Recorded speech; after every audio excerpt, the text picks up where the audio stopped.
Dr. Muhammad Yahya Waloni dilahirkan di kota Manado 30 November 1970. Pada tanggal 18 Ramadan 1427 Hijriah atau tepatnya pada hari Rabu 11 Oktober 2006, beliau bersama istri dan 3 orang putranya sah memeluk agama Islam.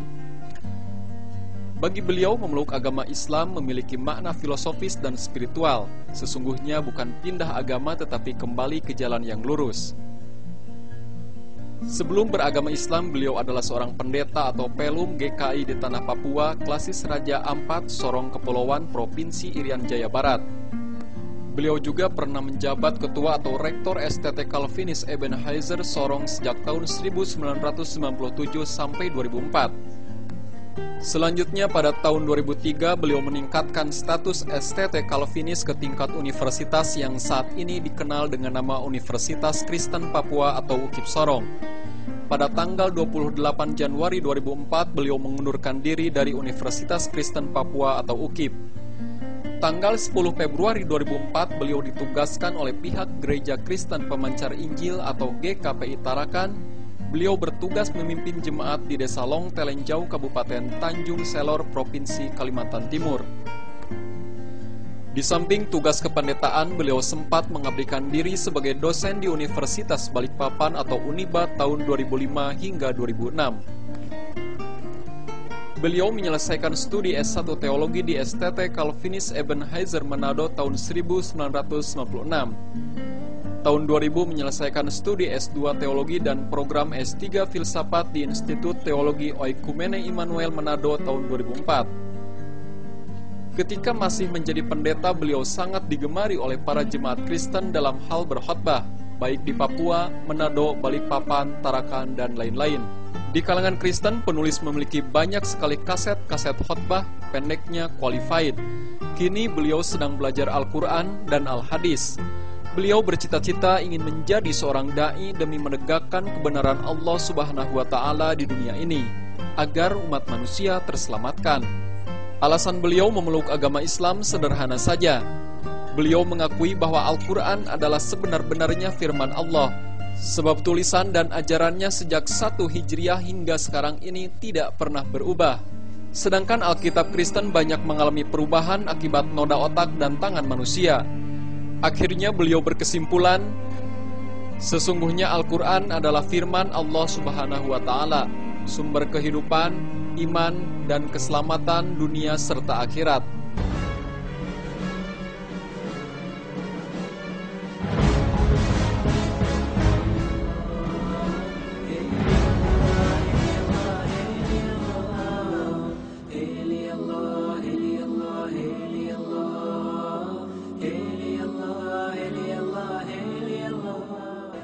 Assalamualaikum warahmatullahi wabarakatuh.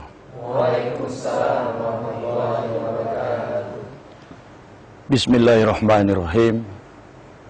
Alhamdulillahi rabbil alamin. Wassalatu wassalamu ala asrofil anbiya'i sayyidina wa maulana Muhammadin wa ala alihi wa sahbihi ajmain amma ba'd. Asyhadu an la ilaha illallah wa asyhadu anna Muhammadar Rasulullah. Wa la tujadilu ahlal kitab wa kullu amana bila syai'un sila ilaina wa ilahuna wa ilahukum wahid.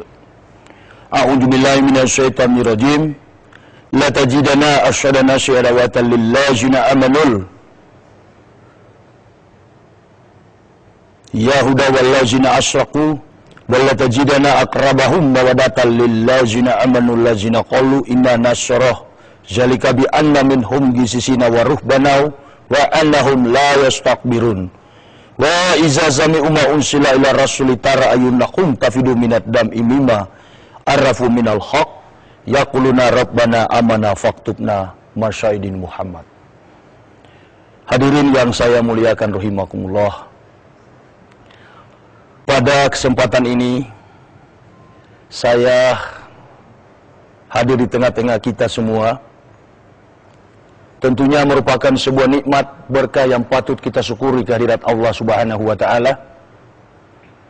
Karena apa yang kita lakukan sepanjang perjalanan kehidupan kita selama diperkenankan oleh Allah, tidak ada sesuatu yang dapat kita banggakan di dalam hidup ini selain menyatakan alhamdulillah, ungkapan syukur yang sebesar-besarnya kehadirat Allah.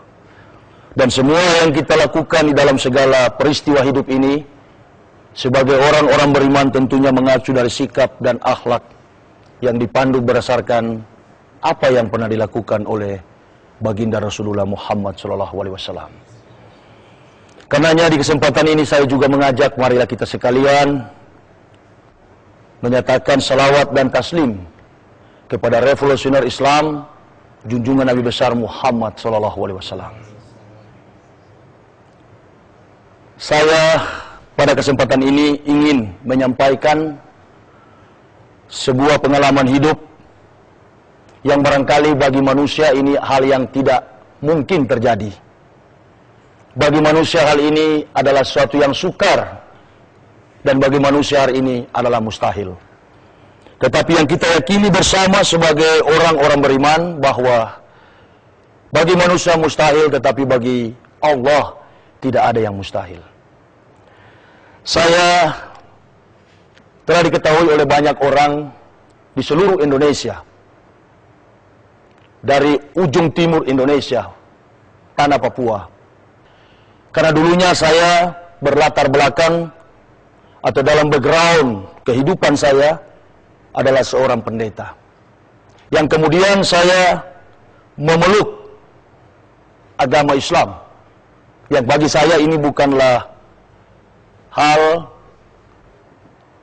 sebagaimana terjadi di tengah kompleksitas hidup bangsa kita ini, yang biasa-biasa saja, umpamanya ada yang dari Islam kemudian beralih memeluk agama Kristen. Itu saya kategorikan sebagai orang yang pindah agama alias murtad. Tetapi bagi saya, memeluk agama Islam adalah kembali kepada kebenaran ilahi. Saya telah menemukan dasar-dasar kebenaran itu, yang sebentar nanti akan saya paparkan apa yang membuat saya tertarik, apa yang memotivasi saya untuk memeluk agama Islam. Kita tahu bersama bahwa di negara kita ini ada 5 agama besar. Ada agama Kristen, ada agama Islam, ada agama Hindu, ada agama Buddha dan Katolik. Dan saya adalah salah satu tokoh, saya adalah salah satu pejabat yang kemudian dari Kristen masuk memeluk agama Islam. Bahkan bukan cuma saya, istri dan ketiga putra saya pun turut memeluk agama Islam. Dari latar belakang kehidupan saya sebagai seorang Kristen, saya bukanlah jemaat yang duduk manis mendengarkan khotbah pendeta.